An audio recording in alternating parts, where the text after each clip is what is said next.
Bom, então, boa noite, pessoal.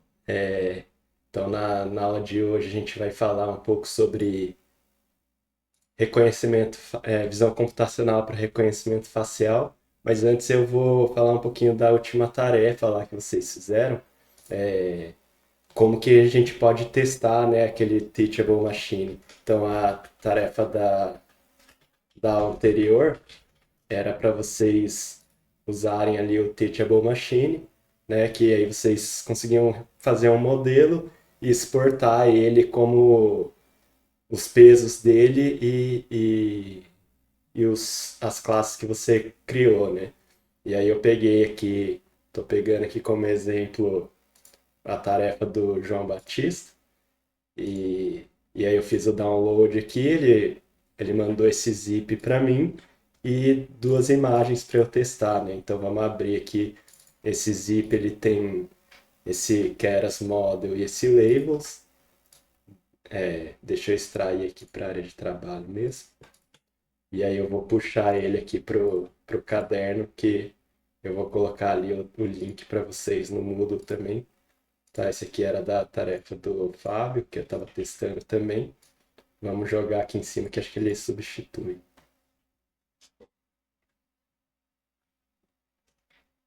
Beleza, ele deve ter substituído ali.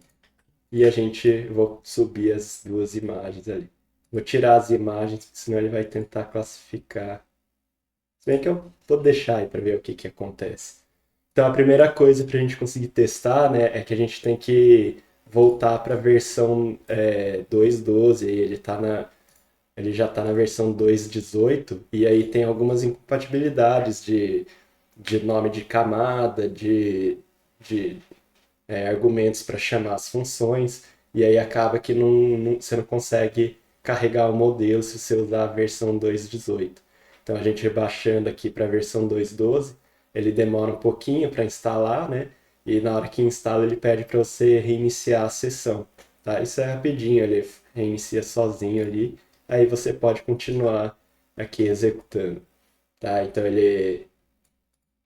você carrega aqui o modelo com essa função do TensorFlow, load model, tá? E ele vai carregar já os pesos que estão aqui nesse arquivo H5, tá? E aí ele reclama, ele fala que não está compilado, só você rodar aqui esse model compile. Tem gente querendo entrar, não, entrou. Roda esse model compile. Isso aqui é para eu listar, né? Esse glob aqui eu vou usar para ele listar tudo que tiver aqui na pasta que termina com JPG, extensão JPG.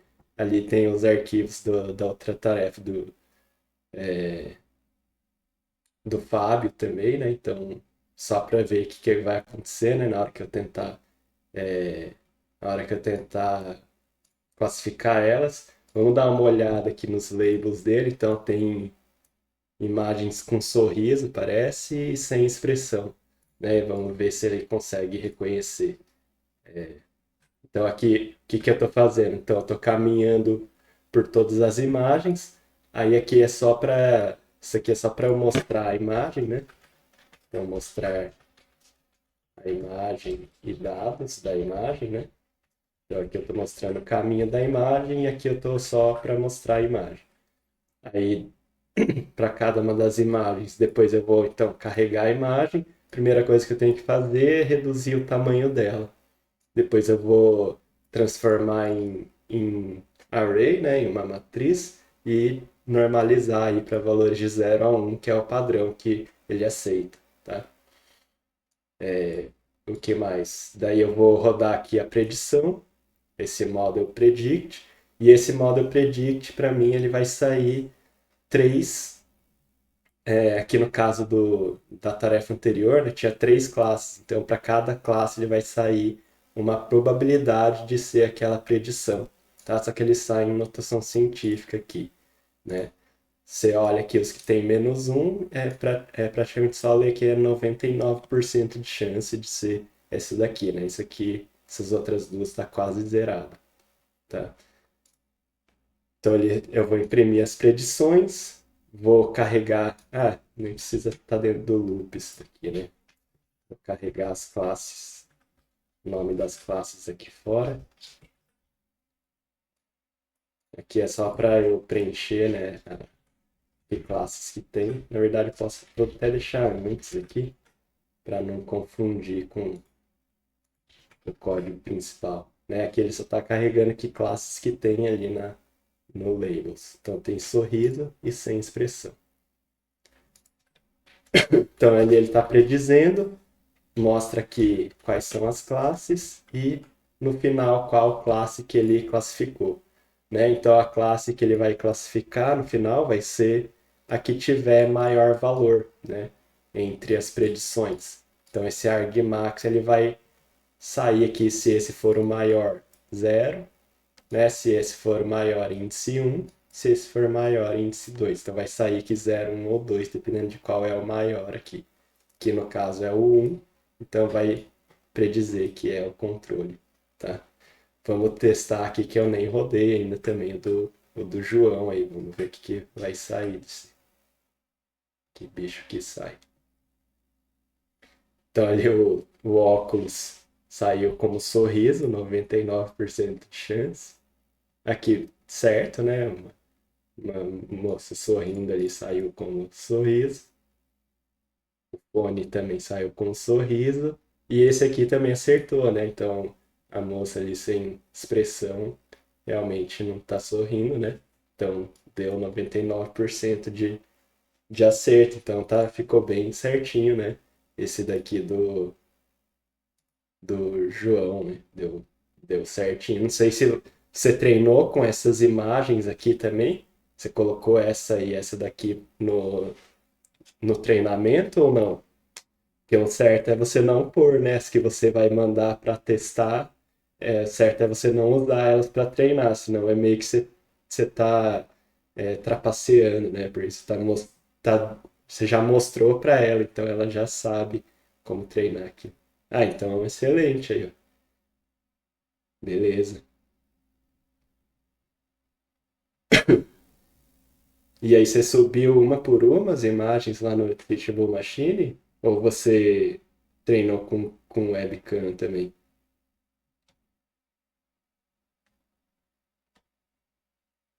Ah, legal. Quantas imagens? Você usou cinco só?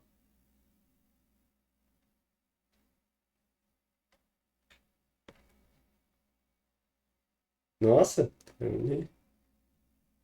melhor do que esperava, né? No resultado. Então, com cinco imagens aí, ele já foi bem pra caramba, né? E ainda a imagem complexa, né? Com fundo e tal. Então, ficou muito. Lidou muito bem aí com a tarefa. O Teachable Machine. Então, vamos lá para a aula de hoje. Eu vou falar um pouquinho então sobre visão computacional para reconhecimento facial, tá? É, E qual que é a ideia? Então, na aula passada a gente viu um pouco mais de detalhe lá como que funcionam as redes neurais convolucionais, né? Como que a gente entrava com os dados de imagem, como aquilo era uma matriz e as imagens são uma matriz com várias camadas, né? Vermelho, verde e azul normalmente. E aí a gente passa esses dados aí por filtros convolucionais que com pesos aprendidos, né? E no final ali ele consegue predizer, né, classificar, consegue fazer várias tarefas diferentes.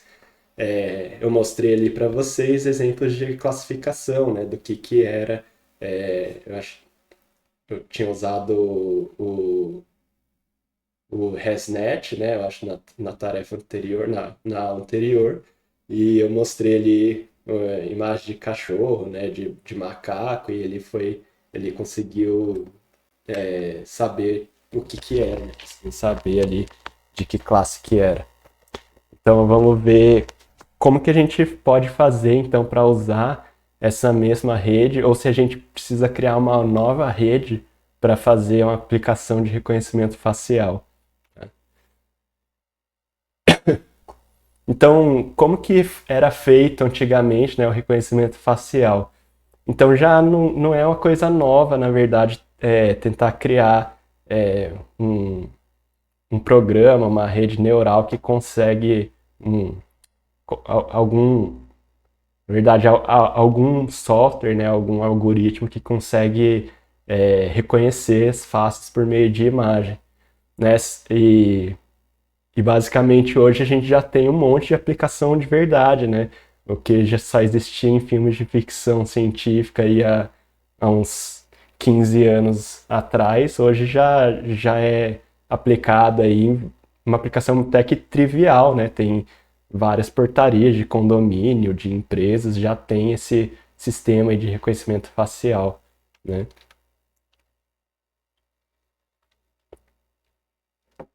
E antes de ter as redes neurais, o que o pessoal utilizava?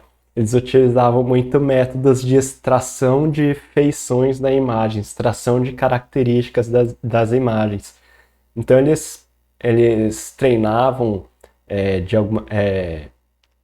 umas redes, na verdade, uns algoritmos de machine learning para descobrir alguns pontos em relação à imagem, alguns pontos chaves, né? Por exemplo, posição dos olhos, do nariz, da sobrancelha, da boca.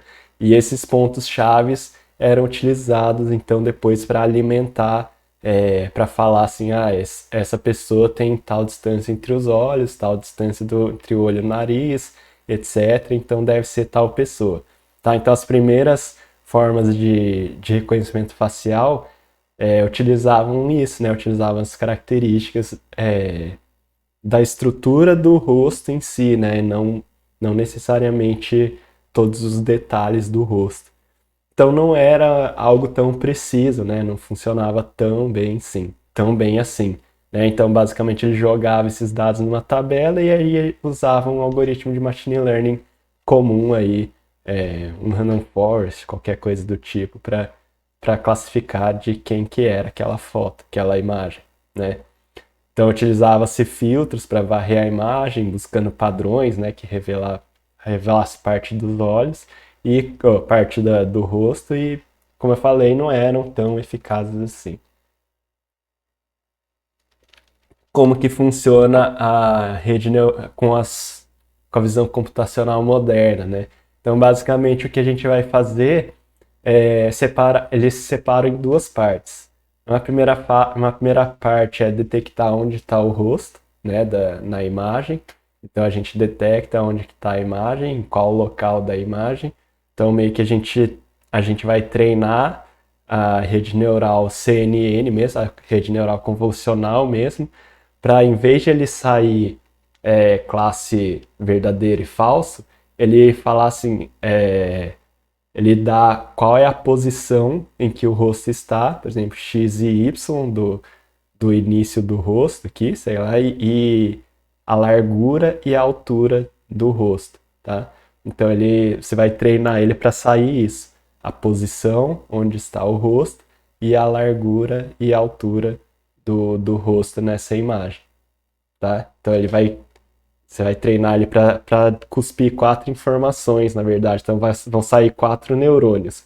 Um é a posição X, outro é a posição Y, outro é a largura e outro é a altura da imagem. E aí você consegue fazer essas caixinhas aqui de largura e altura de onde onde está o rosto. Tá? Então a primeira parte é fazer isso. E aí, em seguida, a gente vai fazer o reconhecimento, que aí sim a gente vai tentar descobrir de quem é aquela face na base de dados, tá? Só que como que a gente faz isso? Será que a gente vai usar a rede neural comum, né, o CNN, que a gente usava antes para reconhecer se era gato, se era cachorro, se era árvore, pessoa? Será que a gente vai treinar essa rede para falar assim, é fulano, é ciclano, né? Então vamos, sei lá, sou eu, é o Fábio, é o Jean, é o João, é a Lidiane, é o Pedro, né? Então, qual que é o problema de eu treinar essa rede? Dá certo, ela vai funcionar. Só que o problema é o seguinte, tem alguns problemas, né, de eu fazer isso. Eu posso colocar, por exemplo, uma imagem, treinar com imagens minhas, com imagens lá do Albert Einstein, né? Será que aí ela vai descobrir, com o passar do tempo, né, treinando em cima das minhas imagens e das outras pessoas, ela vai saber discriminar, essa aqui é uma imagem minha, isso aqui é a imagem de tal pessoa, né? Só que qual que é o problema de eu treinar essa rede neural? Primeira coisa é que você vai precisar de várias imagens daquela mesma pessoa para treinar. E não sei se vocês já utilizaram esse sistema, se vocês têm algum lugar que vocês frequentam esse sistema. Normalmente você vai lá e tira uma foto só, né? Você registra uma foto só, e aí usa aquela foto lá como padrão para identificar seu rosto. E funciona, né? Vocês já testaram, já utilizaram, já viram esses sistemas, né? Ele funciona muito bem. Você tira lá uma foto, cadastra, e aí em seguida você vai lá e ele já reconhece que é você. Então não precisa de várias fotos, né? Esse sistema ele não precisaria de muitas imagens. Então, o primeiro problema é que você precisaria de muitas imagens de cada pessoa para poder treinar em diversas condições, com penteados diferentes, sei lá, usando óculos, sem óculos. E na verdade a gente não precisa não seria muito prático fazer isso. Segundo, como é que eu incluo uma nova pessoa nessa mesma rede neural? Aí eu vou ter que retreinar a rede neural toda de novo, né? Por exemplo, a gente está aqui, temos aqui 6 pessoas agora, né? No nosso no vídeo chamado. Se entrar mais uma pessoa e a gente quiser treinar com fotos dela, eu vou ter que retreinar a rede neural de novo, colocando foto dessa pessoa. Então não é muito prático, né? Imagina que num sistema de um condomínio, de um prédio, né? Imagina toda vez que fosse cadastrar uma nova pessoa, você tivesse que treinar de novo a rede neural. Não é um processo rápido, né? Vocês viram lá na aula passada, na hora que eu mandei treinar ali, que demora um tempo, né, para treinar a rede neural, tá? E terceiro problema, e o que que a rede neural vai fazer com as pessoas que não estão na base de dados? Porque assim, se a gente treina para reconhecer só nós 6, né, qual que é o e se a gente colocar uma foto de que não é nenhum de nós? O que que vai acontecer? A rede neural ela vai cuspir uma probabilidade. Qual que é o mais provável de ser dentre os 6? Então, o que que a gente faz com as pessoas que não estão na base? A gente vai ter que criar uma sétima classe, falando que são outras pessoas, e treinar com outras imagens que não são nenhum de nós, né? Então também não é nada prático, né? Imagina que a gente treina com uma pessoa que não estava, mas de repente a gente vai cadastrar essa pessoa. E aí a gente vai confundir a rede neural que a gente já treinou, né?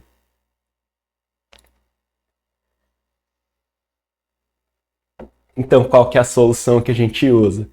A gente vai usar o que o pessoal costuma chamar de embeddings. O pessoal costuma usar esse termo em inglês mesmo, mas se a gente for traduzir, seria vetor de incorporação. O que que é esse vetor de incorporação, né? O que que é esses embeddings?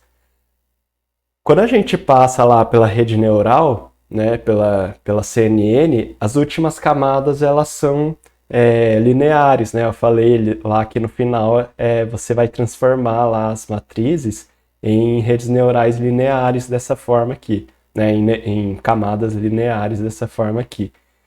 E quanto mais para o final a gente chega da classe, né? Quanto mais perto aqui de realmente classificar, né? Mais perto esses números devem estar de conseguir chegar no resultado final, né? Então, a gente conseguiria, por exemplo, falar que diferentes classes, por exemplo, aqui é uma rede neural que identifica números, né? Escritos à mão. Essa rede neural, a gente pode falar que, por exemplo, os números 2, eles ativam de forma diferente a penúltima camada em relação ao 7, tá? Então, se a gente olhar essas penúltimas camadas, você realmente vai ver que a penúltima camada aqui do 2, ele tem um padrão de ativação, tá? Onde está mais claro, está ativado mais. Ele tem um padrão de ativação diferente do 7. E esse padrão de ativação, como ele já está chegando perto da classificação final, ele já deve ter muita informação que vai ajudar, que vai conseguir fazer com que esse padrão aqui seja transformado depois no resultado de classificação final. Ou seja, essa penúltima camada já deve ter muita informação a respeito de quem é do que é aquela imagem. Lembra que a gente podia até tentar começar a interpretar esses valores aqui como características da imagem, né? Como eu tinha mostrado lá na aula anterior, a gente viu que algumas camadas conseguiam descobrir padrões específicos na imagem, né? Por exemplo, se tinha padrões de pelagem na imagem, se tinha olhos na imagem, se tinha focinho na imagem, tá? Então, as camadas, no fim das contas, né, os neurônios, no fim das contas, a gente pode tentar entender que eles são são referentes a características da imagem, né? Então, por exemplo, a gente poderia pensar aqui que, sei lá, esse quarto neurônio aqui, como ativou muito no 7 e no 2, talvez reconheça se tem uma perninha na diagonal, né? Porque daí ele tem tanto no 7 como no 2, tá? Não sei se né? Só tô chutando aqui e é difícil a gente chegar realmente no que significa cada um dos neurônios. Mas, no fim das contas, eles significam alguma coisa relevante. Eles têm um significado semântico, tá? Em relação a cada uma em relação à imagem. Então, o que a gente vai fazer? A gente vai fazer o seguinte: a gente vai descartar essa última camada, a gente vai fazer exatamente isso. Vamos descartar a última camada, que classificaria a imagem exata, né? Por exemplo, se é uma árvore, se é um cachorro, etc. A gente vai descartar essa última camada e vai utilizar, então, essa penúltima camada, que tem só números que devem significar alguma coisa em relação à interpretação da imagem, tá? Qual que é a ideia? Que se eu jogar uma outra imagem de 2 aqui nessa rede neural, provavelmente o padrão de ativação dela, desse outro número 2, vai ser muito mais parecido com isso do que com esse outro padrão aqui, tá? Então, é isso que a gente vai fazer. Então, na verdade, essa penúltima camada aqui, esses números aqui, a gente vai chamar isso de vetor de incorporação, de embeddings. Por quê? Porque ele incorpora características em relação à imagem. Por isso que o pessoal chama de vetor de incorporação, de embeddings, né? Então, na prática, eles representam características da entrada, de alguma forma, tá? E beleza, e o que eu faço com esses embeddings? Então, a gente vai fazer exatamente isso para criar a base de pessoas. A gente vai, então, tirar uma foto de cada um de nós, pegar só uma imagem, talvez pode até usar 2 imagens, né, de referência para cada pessoa, e cada pessoa vai ter um embedding de referência. Você pode até fazer um sistema que usa 2 ou 3 imagens, fazer uma média, né, desses números e ter um embedding de referência para cada um. Ou realmente usar os 3 e depois fazer de alguma forma comparar aí para saber com qual se parece mais. Então, vamos no simples, tá? Pegar uma imagem de referência, cada pessoa então vai ter um embedding, vai ter um vetor de referência. Como é que eu verifico uma nova foto se é dessa pessoa ou não? eu vou calcular de novo, tá? Então eu vou pegar outra foto dessa pessoa, vou passar pela rede neural e ele vai sair um outro embedding. O que eu vou fazer? Eu vou calcular a diferença entre o vetor de referência e o novo vetor. Se eles forem muito parecidos, eu falo assim, então é essa pessoa mesmo. Se não, eu falo, não, acho que não é essa pessoa, porque os vetores os embeddings estão muito diferentes, tá? Então, então o que a gente vai estabelecer? Se os vetores, se esses embeddings, a diferença deles for menor do que um limiar, a gente considera como sendo a mesma pessoa. Se não, a gente considera que não é a mesma pessoa. E como é que a gente calcula a diferença entre esses vetores, entre esses embeddings? A forma mais simples é a distância euclidiana, tá? Que você tira a diferença ao quadrado e você pega a raiz, né, e tira a raiz disso. Então, por exemplo, vamos... esqueci de abrir aqui.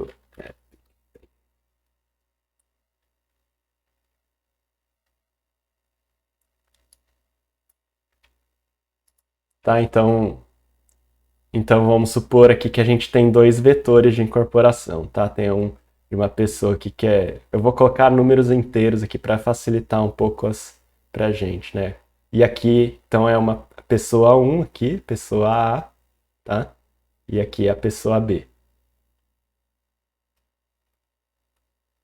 Professor, essa é aquela forma da distância entre dois pontos do Isso, plano cartesiano. é a mesma forma da distância entre dois pontos, né? Então, o que a gente vai... que a gente vê em álgebra analítica, oi, geometria analítica, né? Nossa, eu vi isso em 2001 no ensino médio. Então aqui, ó, a diferença 2 menos 1, 1 elevado ao quadrado é 1, né? 8 menos 6, 2 elevado ao quadrado, 4. 9 menos 5, 4 elevado ao quadrado, 16. 7 menos 2, 5 elevado ao quadrado, 25. Daí, a diferença aqui é a soma desses caras aqui. Isso com isso dá 20, 45, 46. E aí a distância euclidiana é a raiz dessa soma aqui, tá? Então essa é a distância do vetor A para o vetor B usando a distância euclidiana, tá? Isso vai dar um número. Quanto mais próximo for, menor vai ser esse número, né? Quanto mais parecido for, se for tudo igual, isso vai dar zero, tá? Se for tudo igual, isso aqui vai dar zero. Beleza? Então essa é uma forma aí de a gente calcular a distância euclidiana. Mas aí tem outras maneiras, tá? Inclusive essa distância cosseno é bastante utilizada, tá? Que simplesmente ele vai calcular o cosseno do ângulo de distância entre um ponto e outro, com relação à origem. E aí a gente tem ali aqui uma comparação, né, de, de modelos diferentes, usando diferentes métodos aqui de calcular a distância. Então a gente vê ali que o threshold varia bastante, né, dependendo do modelo que você utiliza. Você vai falar que é a mesma pessoa, aqui no caso, se for menor que 0,31. Aqui no caso, se for menor que 0,47. E aqui, se for menor que 0,79. Então isso vai variar bastante, né? E aí a gente tem as acurácias, a precisão, o recall e o F1, que são métricas do quão bom ficou. A acurácia é qual a porcentagem de acerto geral, né? A precisão é qual a porcentagem de positivos, de ele ter, dentre os que ele, dentre, sendo que é positivo, qual é a chance dele detectar que é um positivo, tá? Sendo que é a pessoa, qual é a chance dele detectar que é aquela pessoa mesmo? O recall é sendo que não é aquela pessoa? Qual é a chance dele reconhecer que não é aquela pessoa mesmo? Tá? Isso aqui a gente chama também de taxa de sensibilidade, o recall. Tá? Sensibilidade de reconhecer que não é a pessoa, por exemplo. Então aqui a gente vê que, né, varia muito. Tem alguns modelos que com a euclidiana, com a cosseno fica melhor, outros com a euclidiana fica um pouquinho melhor, tá? Não tem um padrão sempre igual, né?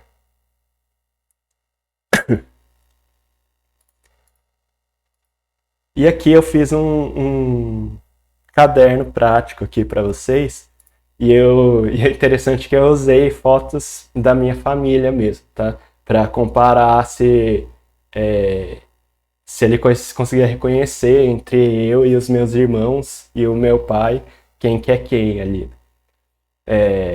E aí eu fiz o seguinte, então. Vamos lá para o começo. Então eu usei essa biblioteca DeepFace, tá? E aí para instalar ela é um pouquinho chato, tá? Então eu usei o Anaconda aqui, que é uma biblioteca que facilita a instalação de outras bibliotecas. Tá? Então deixa eu fechar esses outros aqui.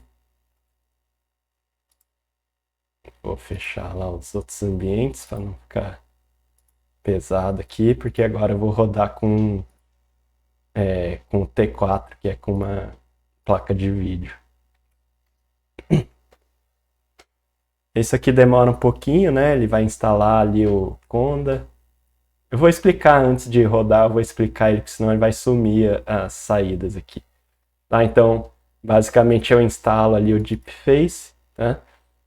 O Ultralytics, porque ele dá para usar ele também, é uma outra biblioteca que a gente tem alguns modelos aqui, o Iolo principalmente, né, nesse Ultralytics, que eu vou falar na aula que vem, o que é esse Iolo. E aqui eu vou baixar os dados que eu salvei, né, no meu GitHub mesmo. Né? Então, você entrar aqui, você consegue baixar esses dados aqui. Ele é só um monte de imagens, imagens minhas, imagens dos meus irmãos, tá? Deixa eu extrair aqui para vocês darem uma olhada aqui nas imagens. E eu coloquei um ator japonês ali só para confundir a rede neural. Vou botar aqui. Então esse aqui é um irmão meu, André. Ele tá de óculos ainda para dificultar ainda mais. Imagens minhas, de cabelo curto, imagens do outro meu irmão. E esse aqui é o meu irmão mais velho, Márcio. E o meu pai, tá? E aqui eu coloquei imagens de um ator aí, o Takeshi, para confundir a rede neural, para ver se ela realmente entende que a gente é diferente do ator, apesar de a gente ser japonês. Todo mundo é japonês. Descendente de japonês, no meu caso, dos meus irmãos. Então é isso, eu coloquei ali a imagem do meu irmão, cortei mal cortado aqui, mas tudo bem, porque a rede neural ela recorta só o rosto, no final das contas, ela reconhece onde está o rosto, tá? Só que uma limitação é que as imagens estão bem ruins, né? Eu peguei umas imagens que tinha em rede social, e aí tinha uns que era só o avatar da pessoa, ficou bem pequenininho, então lógico que não é uma qualidade muito boa aí do meu banco de dados. Tá, então eu baixo esses dados, descompacto ali, aí eu instalo umas bibliotecas aqui para ele funcionar, né? São requisitos aí para o DeepFace funcionar, tá? Aí eu abro ali o DeepFace. E aqui aqui são os modelos que tem disponíveis para você classificar as imagens, tá? Então, o que acontece, né? Na verdade, tem várias formas de você utilizar. Então, na verdade, o que a gente faz? Da onde a gente tira, né, esse vetor, essa rede neural aqui? Que rede neural a gente vai escolher para extrair o embedding aqui, né? qual que é essa rede neural que eu vou escolher aqui para retirar esse embedding. E como que ela foi treinada para fazer essa informação. Porque perceba que eu não vou treinar mais a rede, tá? Porque a ideia não é realmente ela treinar com as pessoas que vai ter na rede. A ideia é ela ter uma noção geral de como que as pessoas são, como diferenciar as pessoas. Então, da onde a gente tira essa rede neural? Como que a gente treinou ela? Né? Da onde veio essa rede? Essas redes aí, a maioria delas, elas foram treinadas, quer dizer, todas elas, né, que a gente vai utilizar aqui, elas foram treinadas em bases que já tem um monte de fotos de pessoas diferentes. E ela tem que reconhecer essas pessoas, tem que saber quem que é quem nessas bases muito grandes, né? Então tem várias bases enormes aí de imagens de pessoas, tá? Então uma rede famosa é essa VGG. Eu não sei se esse link está funcionando ainda. Deep Face Recognition, né? Ele tem ali o paper dele, tem aqui o conjunto de dados. Então, justamente, você consegue baixar esse mesmo conjunto de dados e treinar outras redes usando esse mesmo conjunto de dados. Então, é uma rede que já aprendeu a diferenciar rostos de pessoas diferentes, independente se ele sabe reconhecer a gente especificamente, né? Ele sabe diferenciar pessoas. Então, ele tem um treinamento para saber o que diferencia as pessoas, as fotos das pessoas. E aí a gente vai usar essa rede, né? E basicamente aqui nessa rede aqui a gente vai pegar esse vetor aqui de 4096 se a gente for usar ele, né? A gente tira esse vetor aqui que ele reconhece 1000 pessoas diferentes, né? E a gente vai utilizar esse vetor anterior aqui, esse neurônio, essa camada anterior. Só que aí a gente tem o FaceNet, que o pessoal fala que é a rede mais avançada para conseguir identificar rostos diferentes. Mas tem algumas controvérsias, tá? Às vezes uma das redes funciona melhor do que a outra, mesmo ela tendo um método específico de treinamento para aprender a diferenciar pessoas. E como que ele funciona? Na hora de calcular a perda, em vez de ter pessoas de ter classes fixas, né? A pessoa 1, ele classificou como a pessoa 1 mesmo, e aí você sabe qual é o erro se ele não associou com a pessoa correta, né? Se era essa pessoa 1 e ele deu 20% só de chance de ser essa pessoa, então tem um erro de 80% nesse caso. Se a rede neural falou que era essa pessoa e é mesmo, com 80% de chance, então tem um erro de 20%. Né? Então a perda é calculada com base em quanto que ele acertou que é a pessoa correta, que é a classe correta. Enquanto que o FaceNet ele faz o seguinte, ele vai usar esses vetores de incorporação mesmo, esses embeddings, para 3 pessoas diferentes. Vai pegar uma referência, que é chamada de âncora, que é a mesma pessoa, só que com idade diferente, né? Em momentos diferentes, corte de cabelo diferente. Então ele pega uma referência, a pessoa mesmo, e um negativo, que é outra pessoa. E o que ele faz? Ele vai calcular a diferença dos embeddings entre esse, e aí ele vai conseguir saber qual deles está mais próximo da referência, né? O quão próximo está o positivo da referência e o quão distante está o negativo da referência.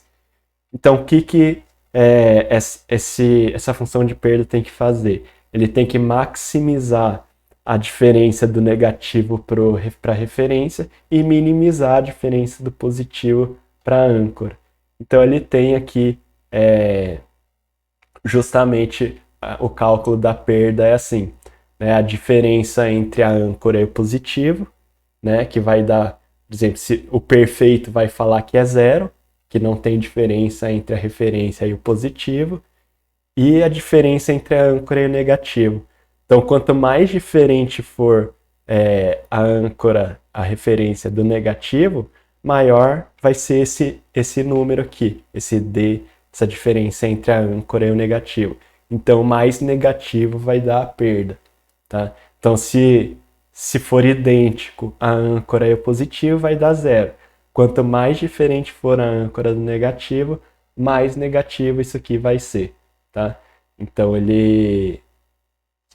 a função de perda aqui é usada usando então 3 imagens diferentes passando pela rede e tirando essas diferenças do vetor de incorporação final, tá? Então é assim que e aí a função dele, o treino dele é realmente maximizar essa função de perda, tá? Sempre né? O treinamento é sempre, o objetivo é maximizar, na verdade minimizar, né, a função de perda, tá? Só que aqui a função de perda, ela é baseada em 3 imagens, em vez de ser se ele classificou a pessoa correta ou não, tá? E aí muitos falam que esse aqui é mais funciona melhor, tá? Em alguns casos realmente funciona, em outros não tanto. Então o que a gente vai fazer aqui? O Deepface ele já tem todos esses modelos aqui, a gente pode escolher qual que vai utilizar. E aqui eu estou só usando uma biblioteca para achar as fotos que tem ali, né? Nas pastas ali. Eu não rodei ainda, né? Deixa eu ver se eu consigo rodar aqui essa parte de, pelo menos, de extrair. Ele instalou, deu certo a instalação. Vou baixar aqui os dados lá meu e dos meus irmãos. Instalar o pai. Open, olha lá. Então ele baixou as imagens aqui, né? Igual eu falei ali. Minha e dos meus irmãos.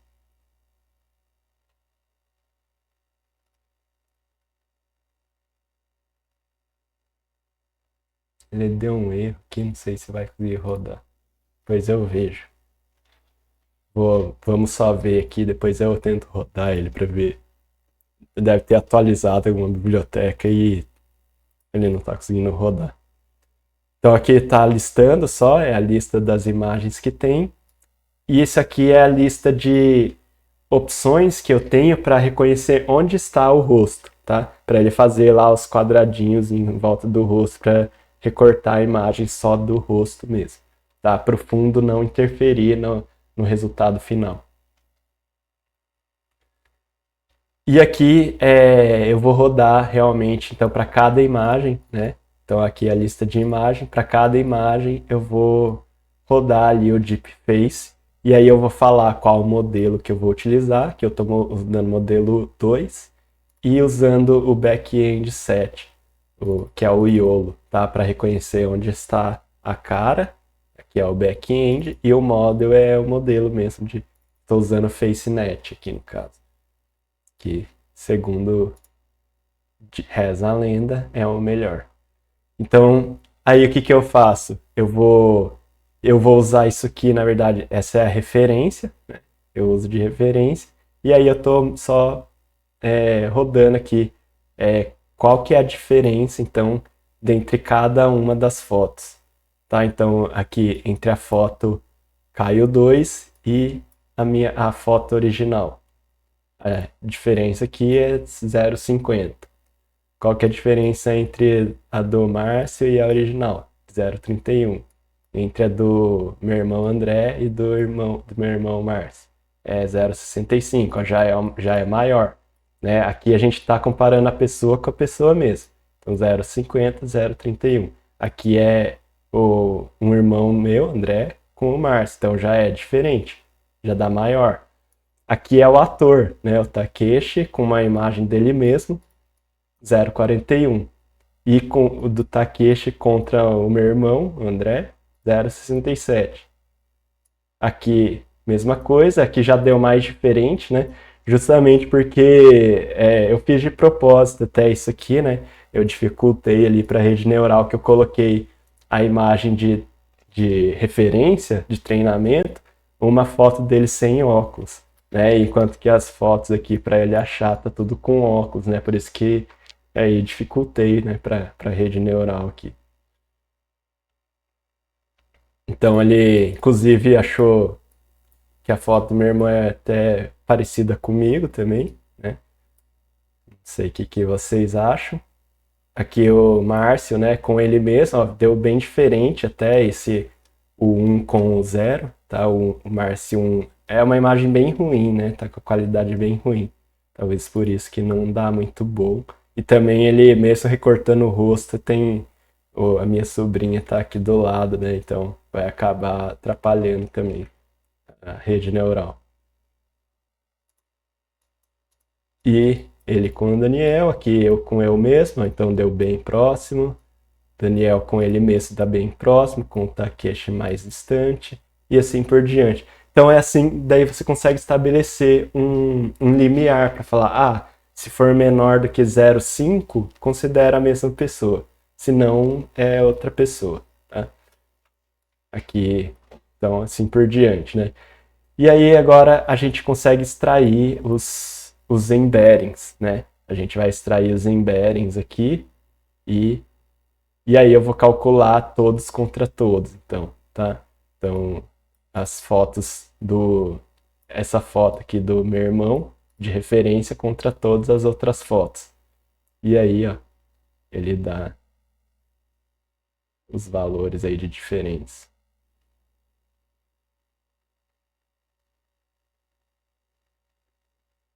Inclusive, acho que esse aqui. É porque aqui eu utilizei a distância euclidiana, né? Daí dá um pouquinho diferente. A distância euclidiana dá valores muito baixos. Né? E aí, o que eu fiz aqui de interessante? Como eu tenho esse vetor de embeddings, né?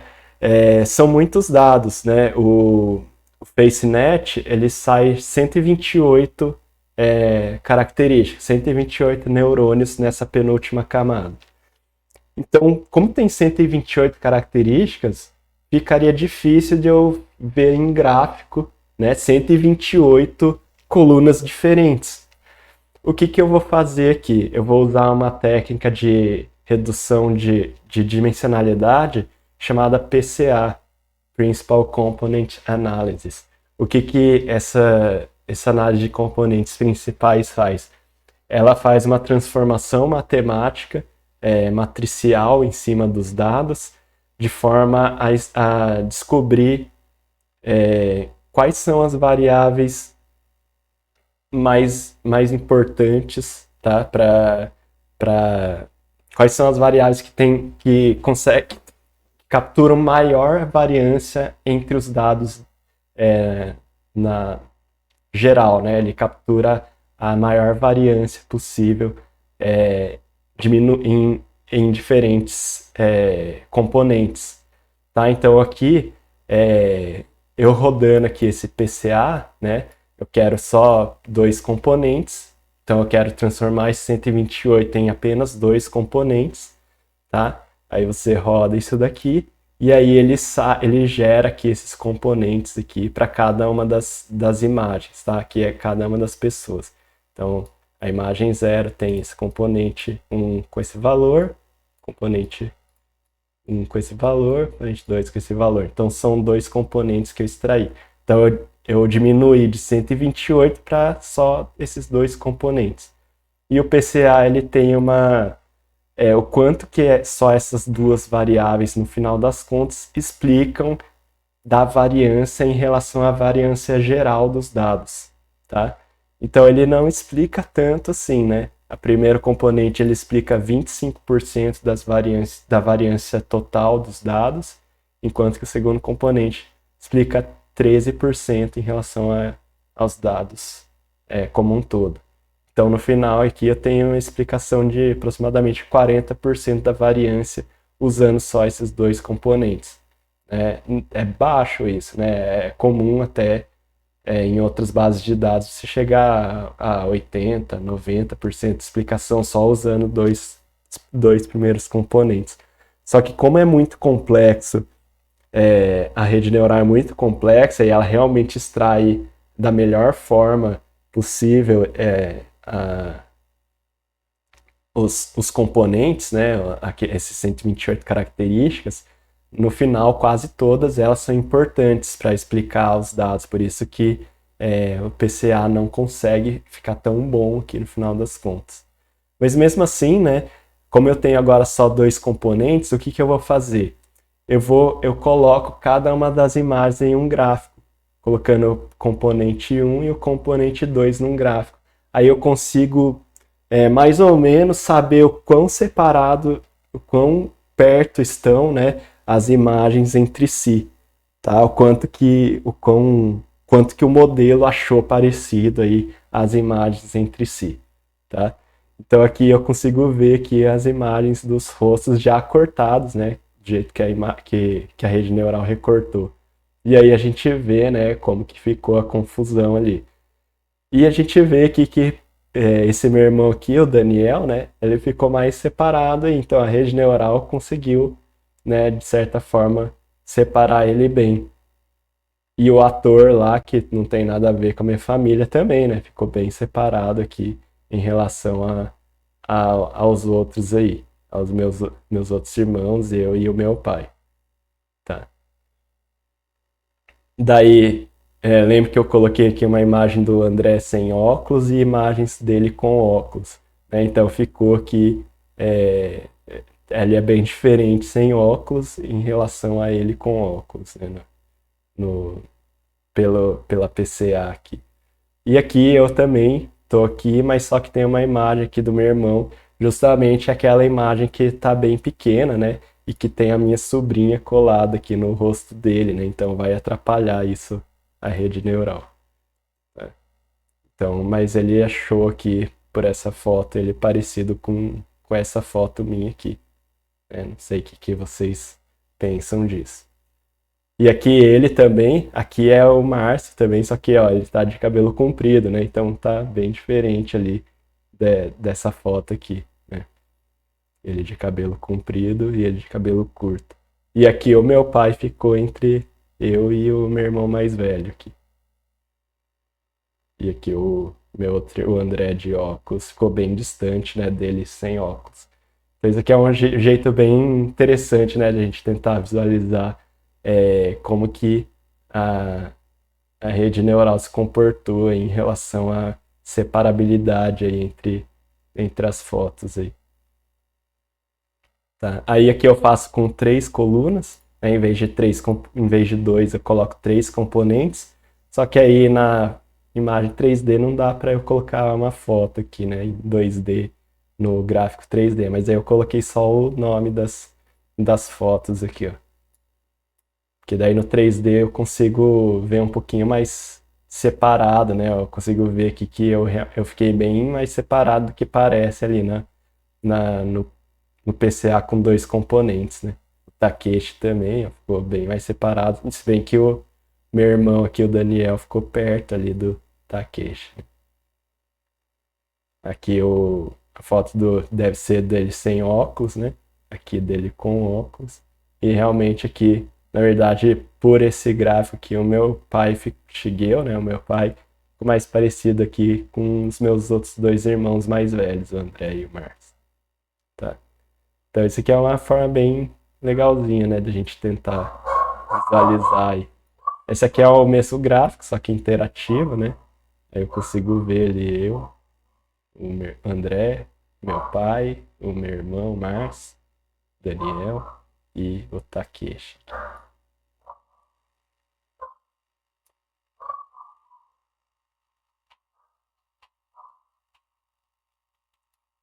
Deixa eu tentar rodar aqui. Talvez eu tenha que reiniciar a sessão aqui depois de ter instalado aqui.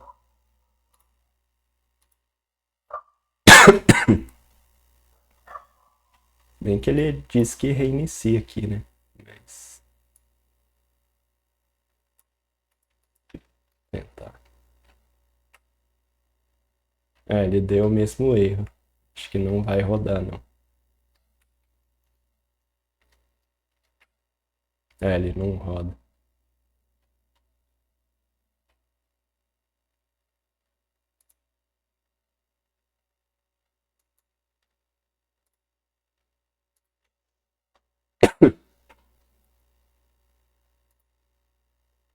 Deixa eu tentar sem o Condalab, às vezes vai.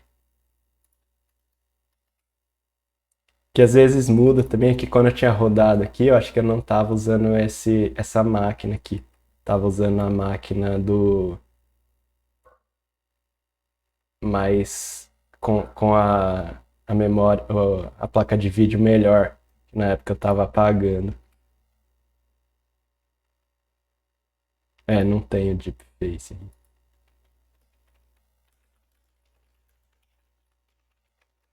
Ele não vai conseguir instalar, não. Pois eu tenho que procurar ali como que. Ah, aparentemente foi. Acho que ele conseguiu, sim. Mais fácil.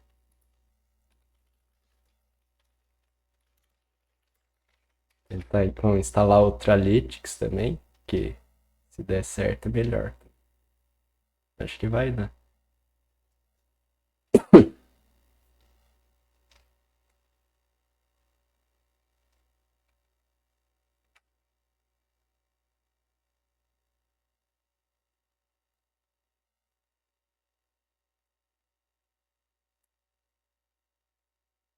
Beleza. Então eu vou tirar aquele começo lá, que agora não.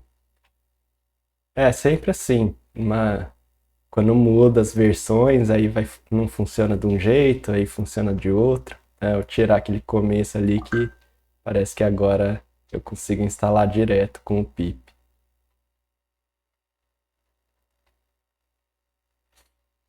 Normalmente é assim, né? Não tá funcionando, aí depois passa a funcionar de um jeito mais fácil.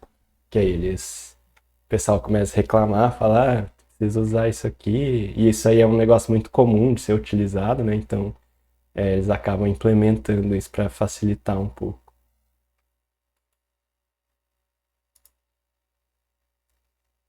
Ah, aqui que dá problema, na verdade. Quando eu instalo o Ultralytics, aí ele começa a desinstalar um monte de coisa aqui, instalar outras coisas. Eu acho que o problema era o Ultralytics, que dá para eu não utilizar, né, na verdade. Eu, eu tinha instalado, na verdade, só para tentar ver se o Iolo melhorava aqui, mas tem outros que dá para utilizar ali. Mas vamos ver se ele vai rodar com tendo instalado e desinstalado um monte de coisa aqui. Né, ele desinstalou o Deepface. Então vamos tirar aqui o Ultralytics do jogo.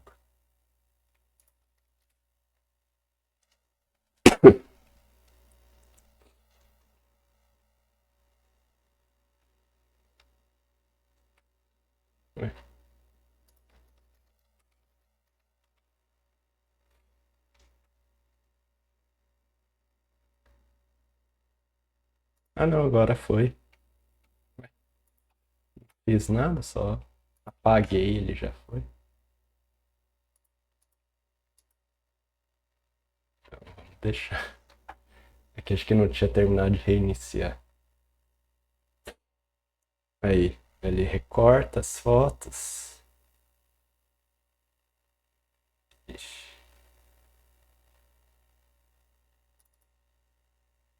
Ah, é aquele mesmo problema, né, que eu falei.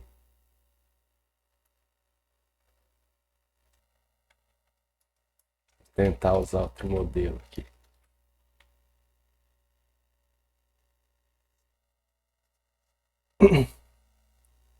O VGG. Aquele problema da versão do TensorFlow lá, que aí ele muda o nome das camadas e não funciona em algumas versões. Isso aí é uma das partes mais chatas de trabalhar com isso. Ó, ele muda o nome das camadas, aí você não consegue mais usar.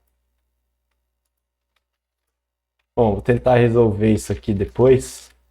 Daí eu mando o caderno atualizado para vocês. Isso aqui muda direto.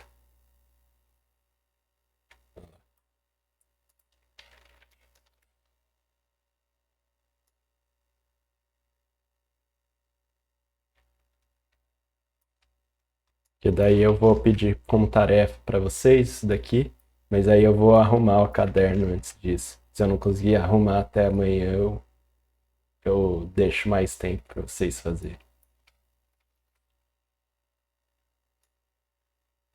É, com certeza vai ter que instalar outra versão aqui do TensorFlow.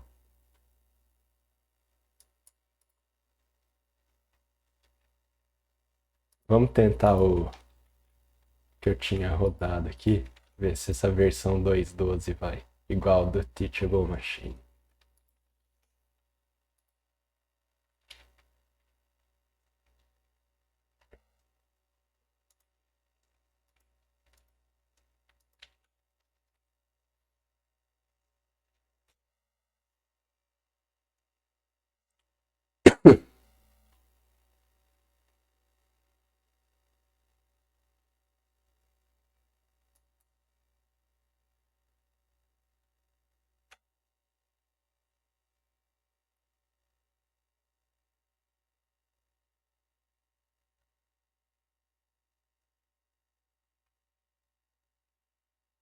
É, tá desinstalando, instalando um monte de coisa.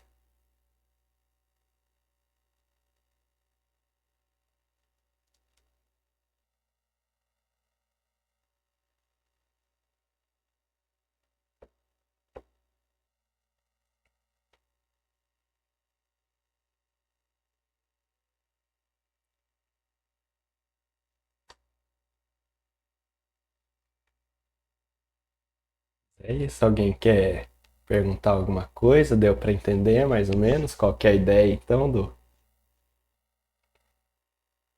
do reconhecimento facial? De usar a penúltima camada de neurônios, de fazer a diferença entre a foto de a penúltima camada de uma foto e a penúltima camada de outra foto.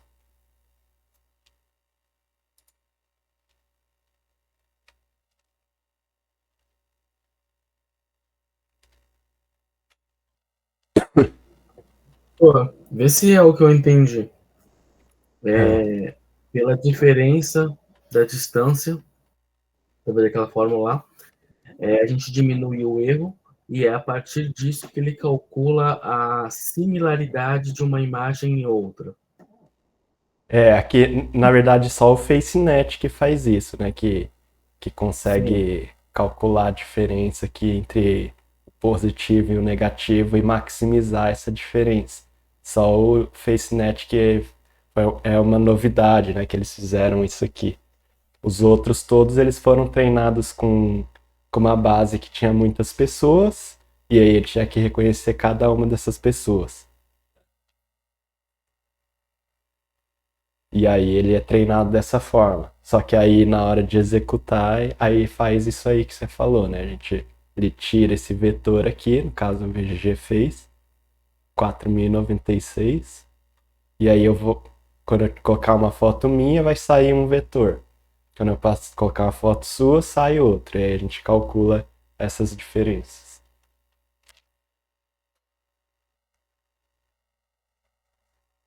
Aí a ideia é que uma outra foto minha vai ser mais parecida com a primeira foto minha do que com a sua. E uma segunda foto sua vai ser mais parecida com a sua foto original do que com a minha. entendi, é interessante isso. Né? Porque se uma foto minha eu tô, igual o exemplo que você deu, uma foto minha eu tô de óculos, outra tô sem óculos, Uhum. tô diferente. Se ele for um bom modelo, posso dizer que mesmo assim ele vai dar uma aproximação do mesmo jeito, da minha. Uhum. É, mesmo com óculos, sem óculos, dependendo do modelo, ele consegue ainda detectar bem. Entendi. Ver aqui se.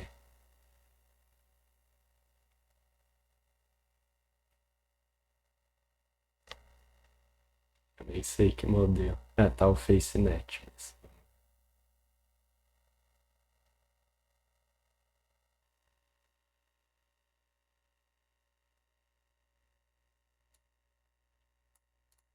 É, ele, é porque daí eu usei o OpenCV, eu acho que o back-end ele é mais fraco para reconhecer onde estão os rostos. Ele não nem achou o rosto. Vou tentar outra.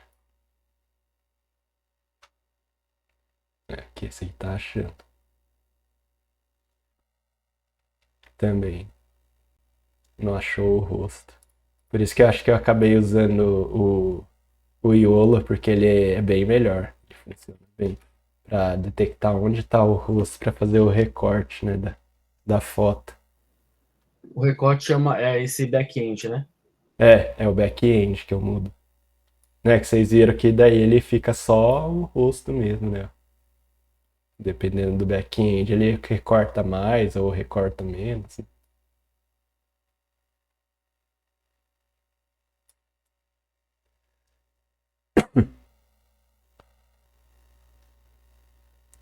Isso aí a Apple já começou a usar, eu acho que desde 2010, 2011, no aplicativo Fotos dele, que ele sugeria que as mesmas pessoas dentro de uma única pasta, né?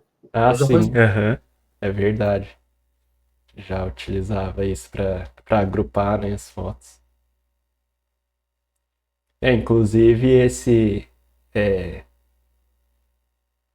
isso aí dá até para você instalar localmente, né, no seu, para fazer um servidorzinho seu mesmo que faz isso, que identifica suas fotos e vê e agrupa, né, os rostos parecidos. Então, professor, mas pelo que eu estou vendo, esse processamento que o Colab faz, que precisa até de uma placa de vídeo, ele exige certo hardware. Não é um hardware Sim. simples. Uhum. Que ele já baixou, né? Primeiro ele baixa, agora ele tá recortando as fotos. Pelo, Sim. pelo jeito esse funciona bem até. É que esse aqui é um CNN também. Tô usando Mas esse MT CNN, então é para funcionar bem. o Eu que acho que mais terminou. pesa é esse processamento das Uhum, imagens. Entende? É interessante para quem quer ter a privacidade de não colocar as fotos na nuvem, né? uhum. Aí Você aqui acha tá. que um hardware mínimo de quanto exigível? Na verdade, para esse tipo de análise não precisa de um hardware muito potente. Na verdade, você consegue executar ele até em CPU também. Ele, ele depende um pouquinho de memória, mas deve ser pouco também. Não deve ser tanto, não. Só vai demorar mais, né, para rodar. Sim, legal. Ele muda bastante o jeito de. Professor, aquele que até o aplicativo do gov.br utiliza, Nubank, é Uhum. feito alguma coisa, né? Ele pega a nossa foto do banco de dados e faz uma comparação com a leitura da webcam. Ah, sim, né? Agora tem vários aplicativos, né, que fazem isso, que você tem que validar seu rosto, né, Isso, de biometria. de biometria, sim. E normalmente esses softwares aí, eles usam, na verdade, meio que até um vídeo, né, para ver se ele não, normalmente ele não tira uma foto só, justamente para ver se você não tá só, se não você coloca uma foto na frente da câmera, ele pegaria, né? Aí o que ele faz é fazer meio que um vídeo, né? Então ele tem, e aí ele consegue ir vendo, né, como que vai modificando a iluminação. Tem até, acho que o do GovBR, ele até, não sei se vocês já repararam, que ele fica piscando, é, não sei se vocês lembram, não sei se vocês já fizeram, ele fica piscando várias cores diferentes na tela.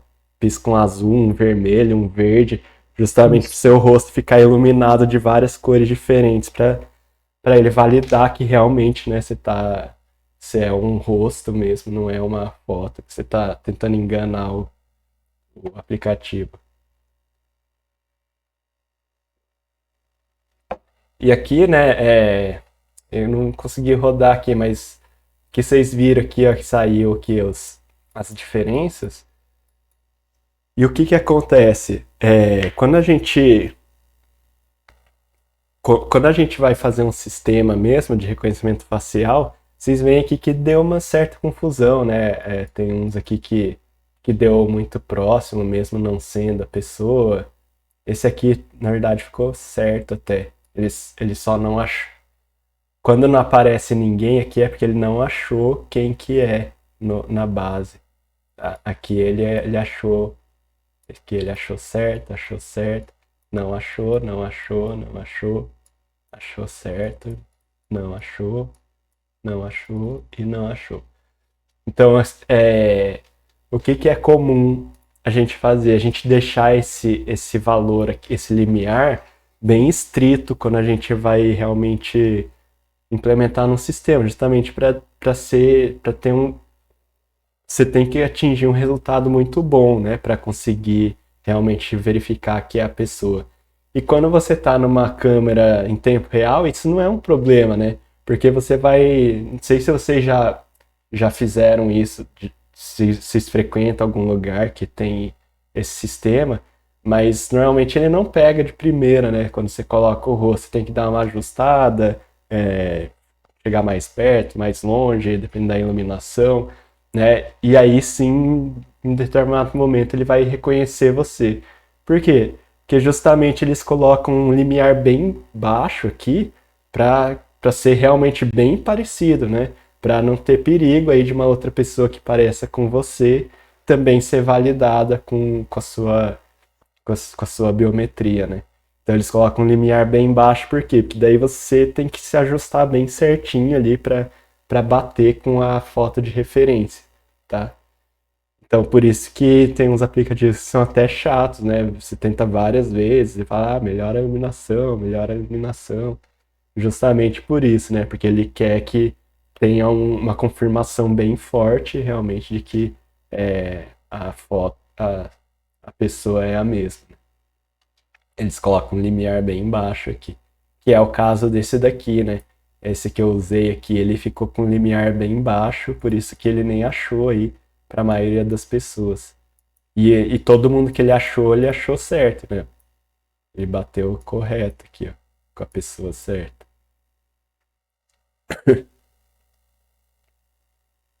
Beleza? Então aqui eu uso esse find, né? Daí o find ele vai achar quem que bate com quem. Depois eu tenho que dar uma olhada, porque provavelmente mudou a forma como funciona aqui. Talvez esse represente não pegou direito aqui. Tá? Aí eu corrijo lá para vocês e aí vocês podem. Fica como tarefa aí vocês fazerem isso daqui. Tá? Se eu não conseguir arrumar até amanhã, daí eu estendo o prazo para vocês. Mas é bem legal aí, eu coloquei as fotos aí da minha família e de um ator aleatório só pra ver, né? E realmente ele fica bem separado aí da minha família.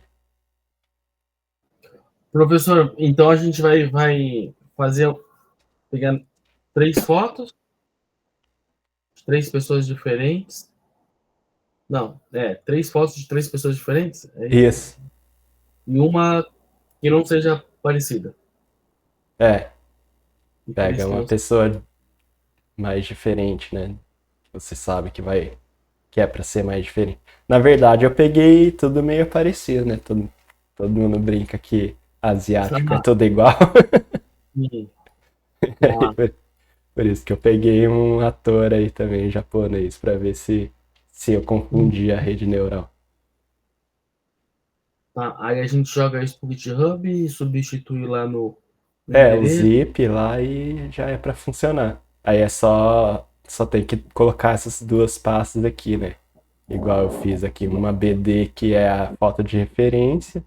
Isso aqui não precisa, esses DS aqui pode tirar, tá? Não precisa desses DS model. Isso aqui ele baixa sozinho, na verdade. Por isso que acabou ficando aqui. Mas não precisa, tá? É só as fotos de referência. Tá. e as fotos que você quer achar, né? Uhum. Tá. Aí o código não, a gente não vai mudar praticamente nada, a não ser É, não tem que usando. mudar quase nada. Tá. É isso aí, é mais para vocês verem mesmo como que funciona. E se quiser, vocês podem mudar o. Aí eu vou ver se funciona, né? Testar aqui, mudar o modelo, o back-end que recorta os rostos. Que mais que dá para vocês tentarem mudar aqui no código? Isso aqui, né? Como que calcula as distâncias aqui. Então, nesse sklearn aqui, você tem várias métricas de distância ali. Vou dar uma olhada no.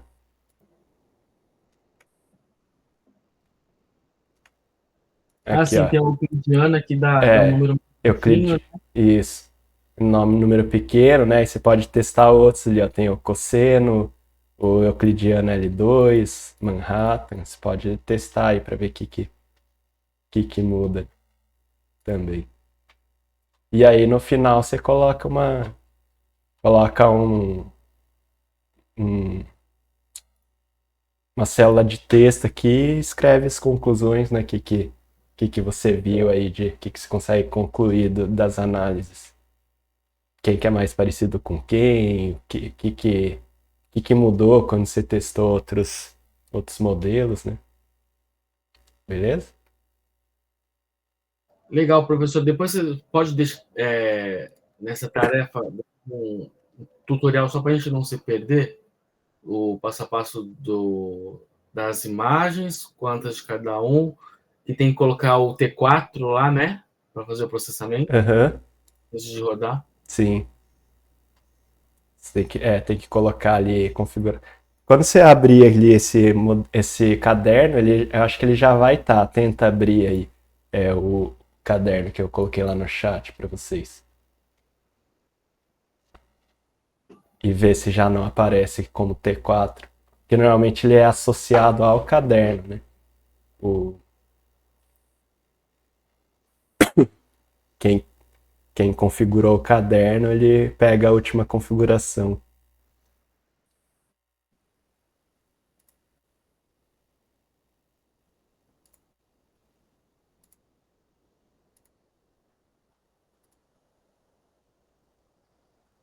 Alguém conseguiu abrir aí para ver?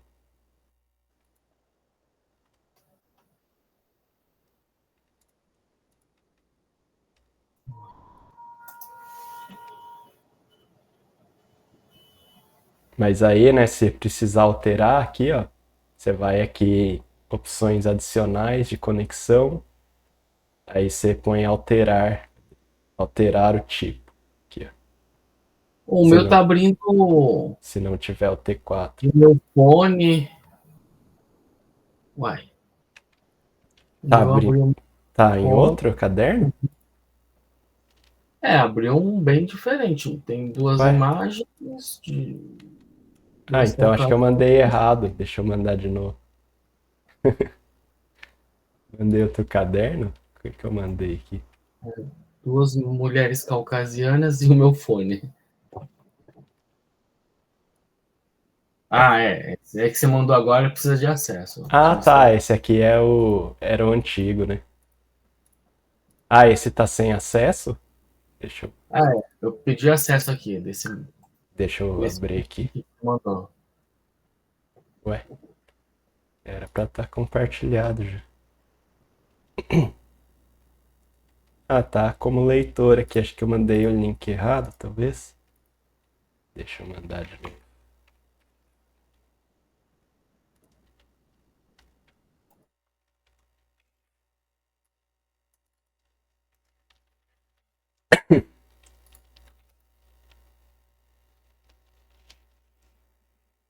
Tá com um código diferente, né? Sem o sharing também.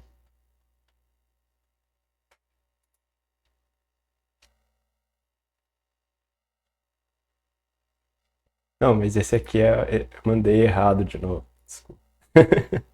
Tá mandando esse aqui tá restrito. Aqui, qualquer pessoa com link. Aí agora sim.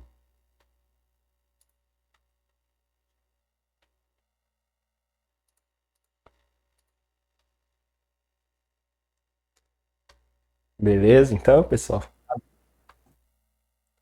Veja aí. Vou parar a gravação aqui, que acho que não tem mais nada de importante.